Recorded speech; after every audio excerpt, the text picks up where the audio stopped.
Hi everyone, welcome back. If you've ever had a complicated relationship with caffeine, relying on coffee to get through the day, crashing hard, trying to quit, then going harder than before, this video might speak to you. Today I'm sharing my real experience, how I went from high coffee dependency to quitting caffeine for a full month, then falling back into old habits, and finally finding a much better balance by introducing matcha. For years, I relied on coffee to keep myself going. I was drinking 6 or 7 espressos a day, which added up to 500 milligrams or more of caffeine daily.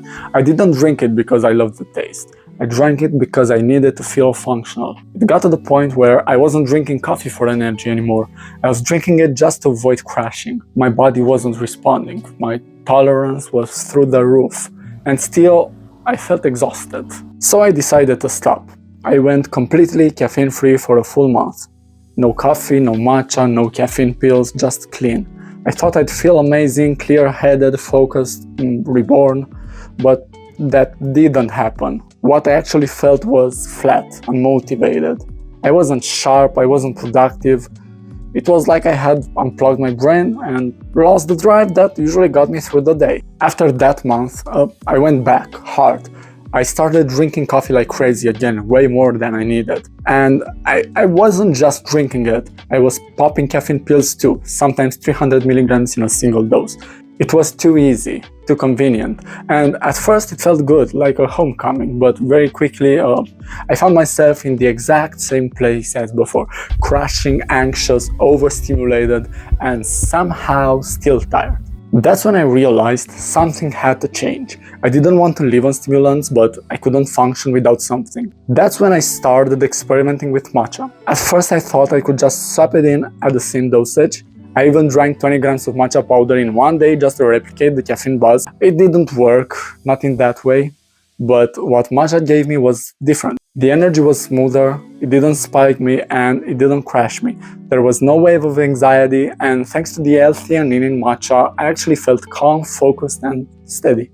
So, right now I've landed on something that really works for me. I drink 1 or 2 espressos in the morning, sometimes 3, I'll admit to that, to get that initial mental sparks, because honestly I still love how it feels. But after that, I switch to matcha for the rest of the day.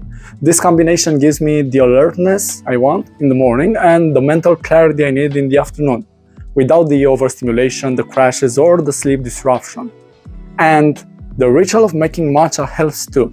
You can't just, slam it like an energy drink, you have to prepare it. That small moment of intention reminds me to be mindful about how much caffeine I'm consuming. I've realized that the issue wasn't just caffeine itself, it was how I was using it. Pills, coffee on autopilot, constantly trying to hack my way through burnout, it wasn't sustainable. Now, I aim to keep my intake within a limit I know works for me. 3 espressos max, and then switch to matcha. It's not about being perfect, it's about staying aware and choosing better more often. I still experiment, I still mess up, but I feel better, I sleep better, and I'm starting to reconnect with the things that matter, like movement, creativity, and feeling grounded. So if you're trying to figure out your relationship with caffeine, whether it's cutting down, switching sources, or just becoming more intentional, I hope this gave you something useful. Let me know your own experience in the comments, what's worked for you, what hasn't, I'd love to hear it. And if this video helped in any way, please like, subscribe, and I'll see you in the next one.